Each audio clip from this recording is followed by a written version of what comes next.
तो आप मीरा जी, बात क्या है सर? ट्विंकल का मर्डर हो गया।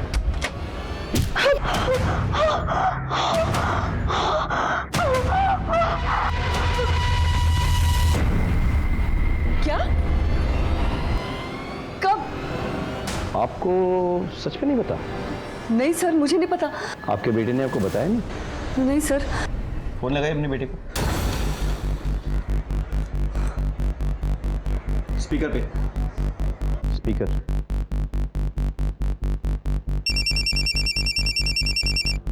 हाँ मम्मी। तुझे ट्विंकल के बारे में कुछ पता चला? हाँ वो तो मर गई है। ने पहले क्यों नहीं बताया मुझे? क्या बताता मम्मी, जब हमारा उससे कुछ लेना देना ही नहीं है तो मम्मी वैसे भी अच्छा ही हुआ ना कि वो मर गई। उसे यहाँ पे बुलाइए।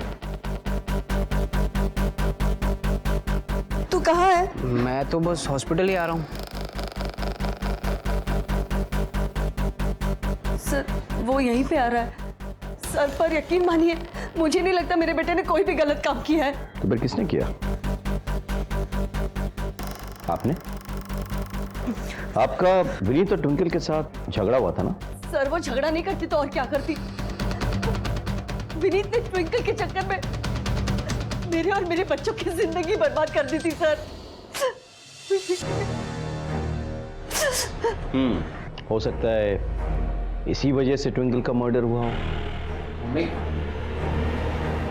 आओ आओ। हम तुम्हारी बातें सुन रहे थे फोन पे। बहुत नफरत करते थे तुम ट्विंकल से, नहीं? फिर उसके मरने की खुशखबरी मम्मी को क्यों नहीं दी? सर वो मम्मी को वैसे ही बहुत सारी टेंशन है, अगर उन्हें पता चलता तो वो और ज़्यादा टेंशन में आ जाती है।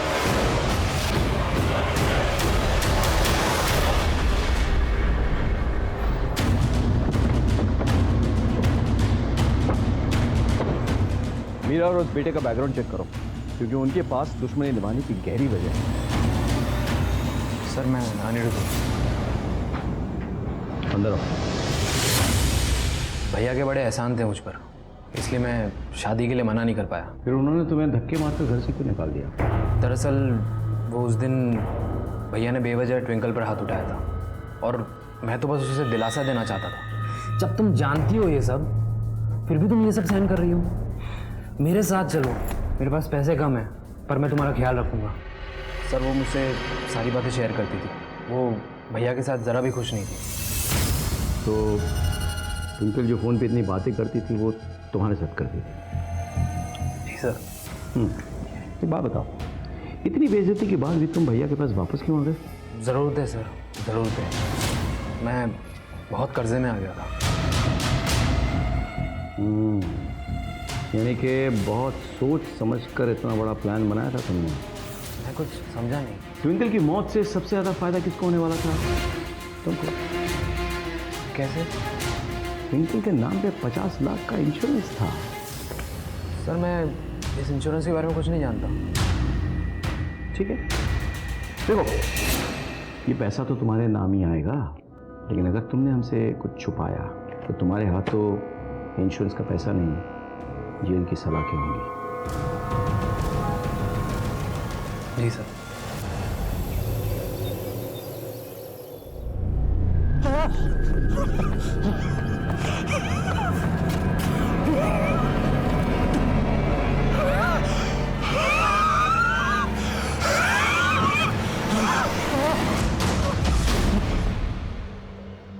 Good morning. कैसा लग रहा है? अरे वाह, एकदम फ्रेश दिख रही है ना। ये ले, तेरे लिए पोहे लाई हूँ, वो भी सेव डाल के। खाती बैठ अभी। ये सब छोड़, पहले बता तू लंच में क्या खाएगी? आलू मटर की सब्जी और पूरी। हाँ बट यहाँ लाने की जरूरत नहीं है क्योंकि आज हम इसे डिस्चार्ज दे रहे हैं। ये ठीक हो गई? ऑलमोस्ट। वो डॉक्टर साहब, एक रिक्वेस्ट थी, आपके फीस में 2-3 दिन में चुका दूंगी।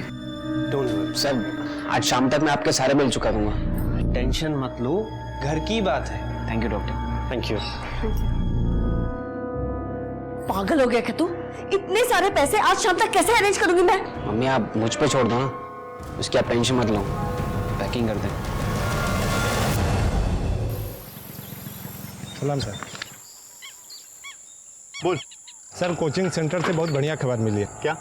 वो विनीत है ना, बहुत रंगीन मिजाज का आदमी है। आजकल किसी एक लड़की के साथ घूम रहा है। कौन सी लड़की? कोई ऐसा है। ऐसी क्या बात है तुमने जो विनीत ने तुम्हारी फ्री में कोचिंग क्लासेस लगवाई, ऊपर से पैसे भी दिए? सर, मैं तो उनकी कोचिंग में सिर्फ ट्रेनिंग लेके एक अच्छी सी जॉब के लिए सेलेक्ट होना चाहती थी। मेरे मम्मी पापा के पास इतने पैसे नहीं है सर। फिर मुझे पता चला कि विनीत सर थोड़े रंगीन किस्म के आदमी हैं। उन्होंने अपनी पहली बीवी को छोड़कर अपनी किसी स्टूडेंट से शादी कर ली थी। तो सर मैंने तो सिर्फ विनीत सर पे ट्राई किया। सर वो ये कि आप जो कहेंगे मैं वो सब करने के लिए तैयार हूँ। सब कुछ? सर मेरे लिए तो ये सिर्फ एक डील थी, लेकिन विनीत सर तो बहुत सीरियस होते जा रहे थे। मुझसे शादी करोगी? पर आपकी शादी तो एक ट्विंकल नाम की लड़की से हो चुकी है। अरे बेकार की बात है। मेरे भाई की शादी हुई, मेरी थोड़ा शादी हुई। पर मैं तुम हाँ करो, फिर क्या होगा, कैसे होगा, किस सर विनीत तो कुछ ज़्यादा रंगीन मिजाज का है। बुलाओ उसे, पूछताछ करेंगे। हो सकता है ट्विंकल के मर्डर में वो इन्वॉल्व हो। सब चलो।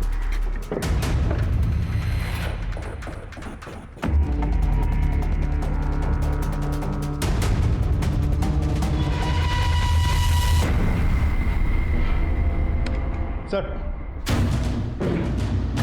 लगता है जैसे विनीत को पता चला कि हमें उसका और आयशा के बारे में पता चल गया है, वो फरार हो गया। आज सुबह से किसी ने विनीत को नहीं देखा।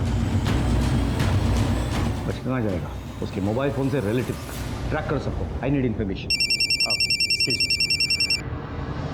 हेलो,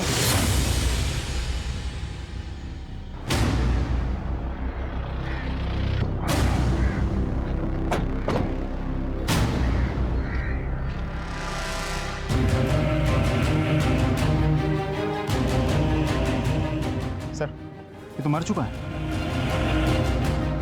कैसे हुआ ये सब?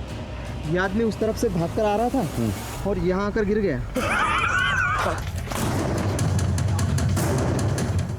अरे अरे क्या हुआ भाई साहब, क्या हुआ? लगता है हार्ट अटैक आया है। एक काम कर, इसे पोस्टमार्टम के लिए भेजो और पता करो कि ये आया कहाँ से है। सर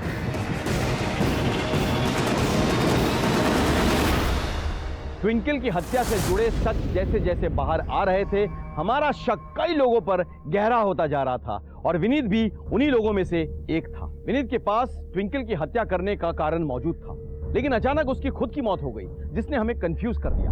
देखने में तो लग रहा था कि उसकी मौत हार्ट अटैक से हुई है, लेकिन पुलिस हमेशा मेडिकल रिपोर्ट पर भरोसा करती है। सर विनीत की पोस्टमार्टम रिपोर्ट आ गई है। रिपोर्ट के मुताबिक विनीत के हार्ट अटैक की वजह है एक ड्रग का ओवरडोज, जो विनीत को उसके मौत से 15 से 20 मिनट पहले दिया गया था। सर हमने आस पड़ोस में पूछताछ की तो पता चला कि विनीत हर सुबह जॉगिंग के लिए जाता था और उसकी मौत भी जॉगिंग करते वक्त ही हुई है। सर इससे तो यही साबित होता है कि जिस इंसान ने भी विनीत को ये ड्रग दिया था, उसको विनीत के डेली रूटीन के बारे में बहुत अच्छे से पता था। ऐसा तो कोई भी हो सकता है, दोस्त, घर वाले, रिश्तेदार। हो सकता है कि उसका खुद का बेटा हो, यश, जो साइंस का स्टूडेंट है और मेडिकल के लिए अप्लाई कर रहा है। अजीब केस है, पहले ट्विंकल की हत्या फिर विनीत की। हो सकता है कि किसी को इससे पर्सनल दुश्मनी हो। सर हमने विनीत की पूरी हिस्ट्री निकाली है। आज से लगभग 4 साल पहले एक बड़ा हिस्ट्री चीटर और प्रॉपर्टी डीलर हुआ करता था प्रमोद ने विनीत की बहन राधिका और नरगिस और उसकी जीजा इरफान को उनके दोनों बच्चों के साथ एक साथ मार दिया था। क्यों? सर पहले प्रमोद और इरफान दोनों एक साथ काम करते थे, फिर दोनों के बीच किसी बात को लेकर के झगड़ा हो गया और इसीलिए प्रमोद ने इरफान और उसकी पूरी फैमिली को मार दिया। ऐसा तो नहीं कि विनीत की हत्या का तार इस प्रमोद वाले केस से जुड़ा हुआ हो? एक काम का पता करो कि ये प्रमोद किस जेल में है। हाँ, हमें ये जानना होगा कि इस सब के पीछे वजह क्या है। कुछ 10 साल पहले विनीत की बहन राधिका को एक प्रॉपर्टी डीलर इरफान से प्यार हुआ था। जब विनीत को पता चला तो उसका खून खौल उठा। तुझे यही लड़का मिला था? ना जात का, ना बिरादरी का, ना धर्म का। मन खत्म, मैं तुझे ना मैं क्योंकि प्लीज आप उसे ऐसे कैसे मार सकते हैं? अब वो एक एडल्ट है और अपने फैसले खुद ले सकती है। और हाँ भैया, मैंने फैसला ले लिया है। मैं इरफान से प्यार करती हूँ और मैं उसी से शादी करना चाहती हूँ। विनीत ने उसे बहुत समझाने की कोशिश की, लेकिन राधिका घर से भाग गई। उसने अपना धर्म बदल लिया और नरगिस बनके इरफान से शादी कर ली। ये देखिए सर, उसके बाद विनीत ने उससे सारे रिश्ते नाते तोड़ दिए, लेकिन जब उसे बेटा हुआ तब। भाईजान आप आइए ना, आइए आइए। कितना प्यारा है एकदम तेरे पे गया है। लीजिए। उसके बाद सब कुछ ठीक ही चल रहा था। विनीत ने अपनी छोटी बहन को माफ कर दिया था, लेकिन एक दिन पता चला कि इरफान के पार्टनर प्रमोद ने इरफान को, राधिका को और उनके दोनों बच्चों को मार डाला। ये खबर तो पड़ी होगी आपने।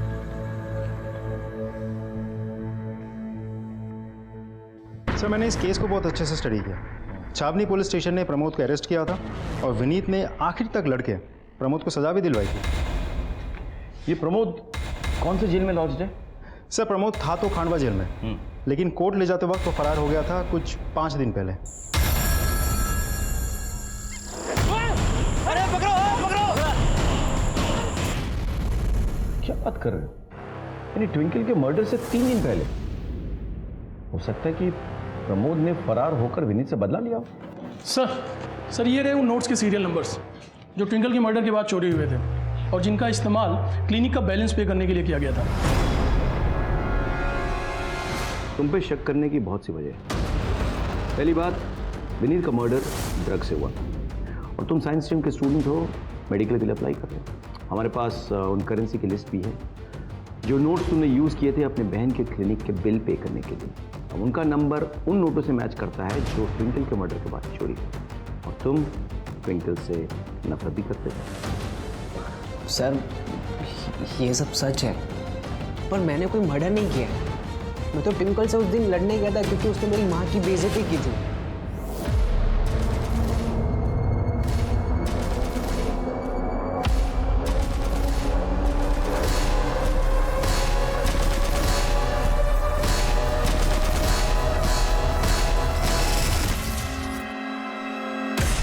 इसे हिरासत में ले लो, इससे हम सच उगलवा के रहेंगे।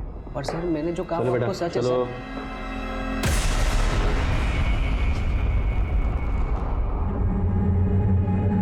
सर आपने बेटे यश को क्यों पकड़ के रखा है? मैं अपने बेटे को बहुत अच्छी तरह से जानती हूँ, वो कोई गलत काम नहीं कर सकता। उसे छोड़ दीजिए प्लीज। मैडम रिलैक्स, बात सुनिए मेरी। आपकी बेटी के खिलाफ हमारे पास कई सबूत हैं। मर्डर साइट से जो नोट चोरी हुए ना, वो आपके बेटे के पास पाए गए हैं। आपके बेटे का मर्डर साइट पे होने का कोई रीजन था और वो एक सबूत भी। आपके पति की हत्या कैसे हुई? जॉगिंग के दौरान ड्रग्स थे। अब आपके पति का जो डेली रूटीन है उसके बारे में कौन जानता है अच्छी तरह से? आपका बेटा है ना सबूत। अब उसे हम कैसे छोड़ दिया बताइए।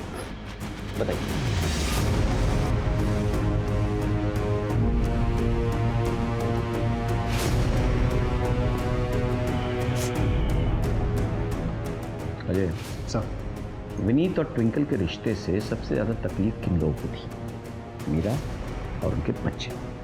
Right sir. इनके कॉल रिकॉर्ड्स निकाल दो, मुझे लगता है कुछ रिवील होगा। जी सर।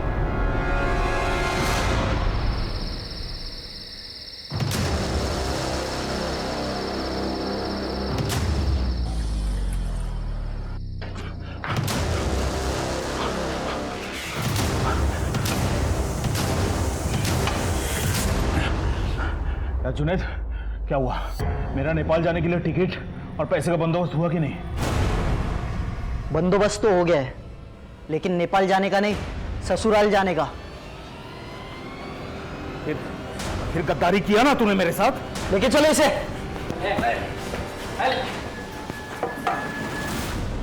एक काम करो, मेरा के घर की तलाशी के लिए सर्च वारंट निकालो। अगर बाकी के पैसे और ज्वेलरी उसके घर से बरामद हो तो यश के खिलाफ हमारा केस और पुख्ता है। सर, ग्वालियर से एक खबर आई है, वहां पर प्रमोद को अरेस्ट कर लिया गया। रियली? एक काम करो, उसको यहाँ शिफ्ट कराने के लिए कार्रवाई करो। Right sir.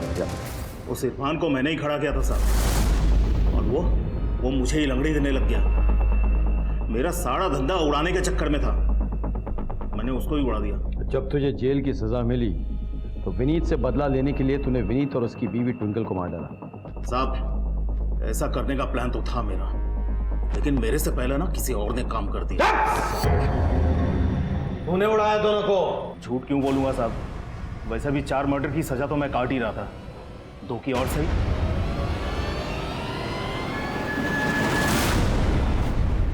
प्रमोद, मीरा, यश, अनिरुद्ध सब हमारे शक के घेरे में है, लेकिन किसी के खिलाफ कोई पक्का सबूत नहीं मिल रहा है। सर, हमें मीरा के घर का सर्च वारंट मिल गया। वेरी गुड, चलो। आपके घर की तलाशी लेनी है। एक तो मेरे बेटे को बिना वजह थाने में बिठा के रखा है, ऊपर से मेरे घर की तलाशी लेनी है आपको। मैं तलाशी लेने नहीं दूंगी। एक्सक्यूज मी मैडम, हमारे पास सर्च वारंट है, हम आपकी घर की तलाशी लेंगे। अगर आपने रोकने की कोशिश की तो आपको भी अरेस्ट कर लेंगे। Hold this. आओ अजय, इस तरह चेक करो। सिंह, पूरा पहचानना। चलो।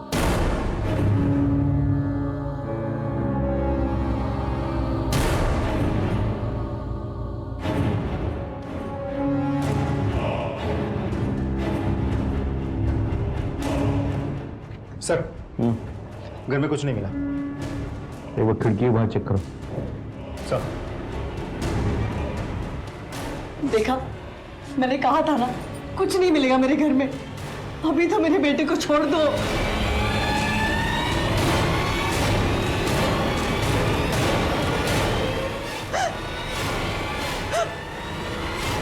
मीरा बार बार ये कह रही थी कि उसका बेटा यश निर्दोष है, जबकि वो खुद हमारे शक के घेरे में थी।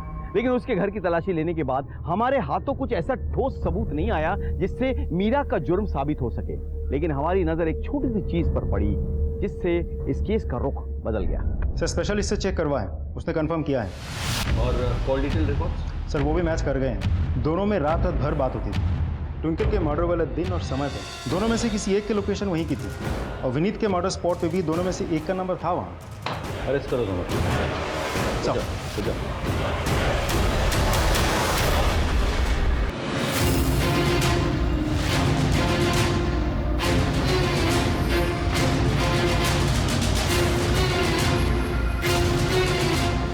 तलाशी लो।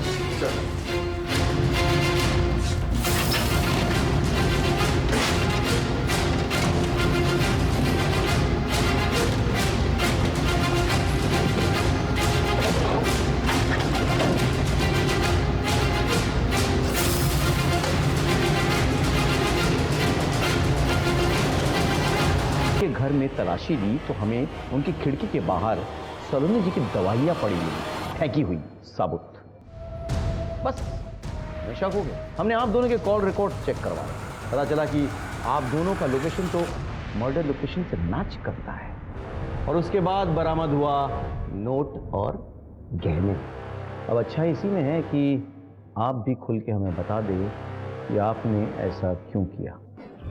हम दोनों आपस में प्यार करते थे और मेरे पापा जिस तरह हमसे बर्ताव करते थे उससे मैं तंग आ गई थी। मैं नफरत करती थी अपने पापा से। ये तुम ना बीमार कुछ नहीं हो, ये सब तुम्हारे नाटक है ताकि मुझसे पैसे ऐंठते रहो तुम इस तरह से। पापा आप ऐसी बातें क्यों कर रहे हैं? मैं आखिरी बार डॉक्टर को पैसे दे रहा हूँ, इसके बाद अगर तुम बीमार होकर मर भी जाओ ना, मेरे पास मत आना। देखिए, मैं डॉक्टर हूँ, मुझे पता है कि वो नाटक नहीं कर रही। She is in acute depression और आपको दिख नहीं रहा है कि उसकी बीपी भी कितनी लो है। डॉक्टर अमित की हमदर्दी कब प्यार में बदल गई पता ही नहीं चला। उसके बाद हम दोनों ने मिलकर प्लान बनाया। पापा ये सब कुछ उस ट्विंकल के लिए कर रहे थे, इसलिए मैं उसे ही मार डालना चाहती थी। इसी वजह से मैंने बीमार होने का नाटक किया ताकि कोई मुझ पर शक ना करे। और एक दिन मौका मिल गया।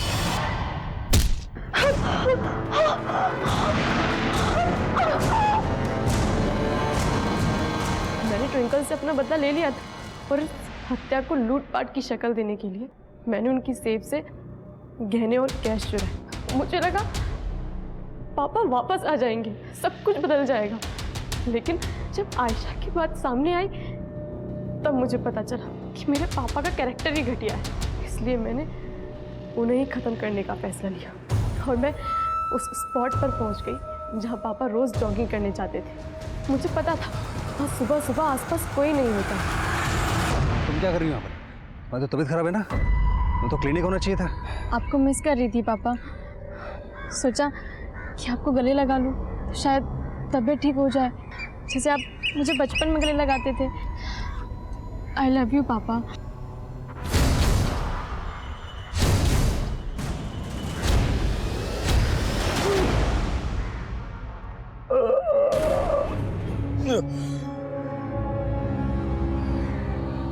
ये क्या किया तुमने? 10 मिनट, सिर्फ 10 मिनट है आपके पास पापा। अगर आप हॉस्पिटल पहुंच गए शायद आप बच जाओ। 10 मिनट, केवल 10 मिनट है आपके पास।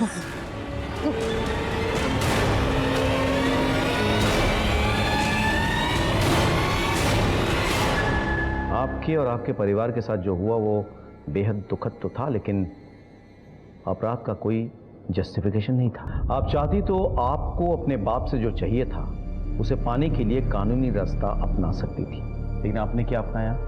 शॉर्टकट, अपराध का रास्ता, क्योंकि आपकी सोच बेहद छोटी थी। अब आप लंबी सजा काटने के लिए तैयार हो जाइए। और डॉक्टर साहब, आप तो अपने पेशे के लिए धब्बा है, धब्बा।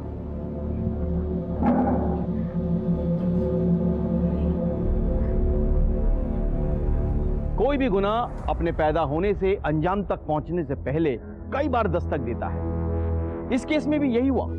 जब विनीत ने अपनी बीवी ट्विंकल को अपनी पहली बीवी मीरा के साथ बदतमीजी करते हुए देखा तो उसे तभी समझ जाना चाहिए था कि उसने ट्विंकल को जरूरत से ज्यादा छूट दे दी है। मीरा को इसकी दस्तक तभी सुनाई देनी चाहिए थी जब उसने साफ साफ देखा कि उसके जवान बच्चों के मन में अपने पापा और ट्विंकल के खिलाफ नफरत और गुस्सा पनप रहा था। सलोनी का बार बार बीमार पड़ना और अपनी दवाइयों को खिड़की के बाहर फेंक देना मीरा के लिए एक और दस्तक थी जो उसने सुन के भी नहीं सुनी। अपने ही बच्चों का अपने खिलाफ हो जाना विनीत के लिए सबसे बड़ी दस्तक थी जो उसने जानबूझकर अनसुना कर दिया। काश के सभी लोगों ने जुर्म की इस दस्तक को कम से कम एक बार सुन लिया होता तो शायद कई जिंदगियां बर्बाद होने से बच जाती। सर, बड़वाली चौकी पर एक मर्डर हुआ है, हमें तुरंत निकलना है। बेटा, इसी के साथ मैं सीनियर इंस्पेक्टर राकेश श्रीवास्तव आपसे विदा लेता हूं।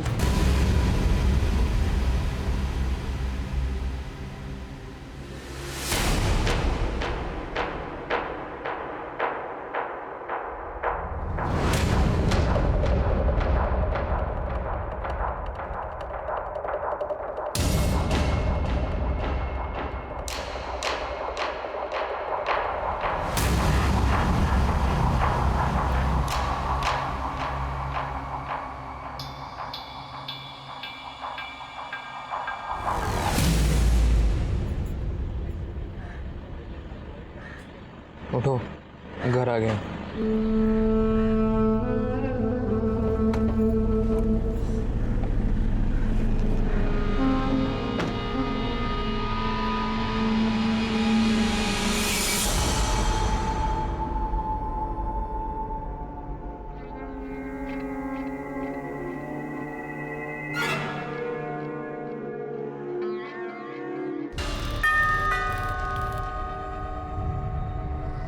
अनिरुद्ध, मिला है दादी से? तो कैसी लगी तुम्हारी दादी को तुम्हारी बहू? अच्छी लगी। आइए, 2 दिन बाद आप आ रही हैं। चलो। मैंने तुमको 2 दिन बहुत मिस किया। मिस तो मैं भी आपको बहुत कर रही हूँ। अच्छा, सबसे ज्यादा मिस कब करती हो?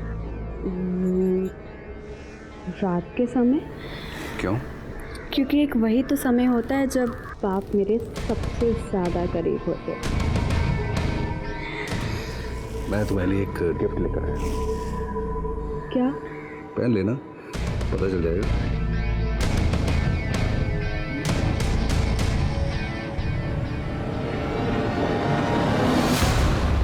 हम सबकी जिंदगी में हमारी ताकत होती है हमारा परिवार, हमारे अपने जन, जिनके बीच हम अपनी छोटी छोटी खुशियां, छोटे छोटे दुख बांट सकते हैं, जहां पे हम सबसे ज्यादा सुरक्षित महसूस करते हैं। लेकिन अगर कोई अपने स्वार्थ के लिए अपने परिवार, अपने जनों से बुरा बर्ताव करे, उन्हें अपमानित करे, तो हो सकता है कि इसका अंजाम भी काफी बुरा हो।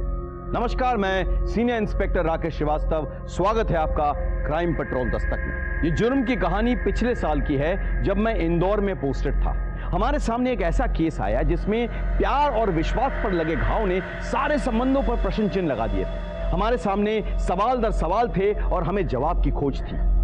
आइए देखते हैं।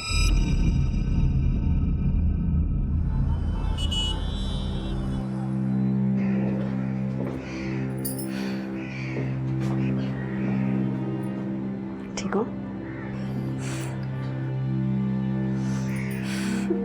पूरे दिन मोबाइल से खेलते रहता है, चश्मा लग जाएगा तुझे। मम्मी।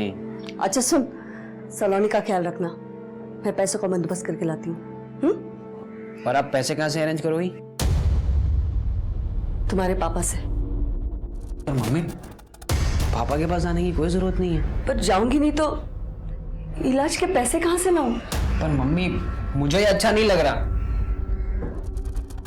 तो एक काम कर, सलोनी को दवाई टाइम पे दे देना।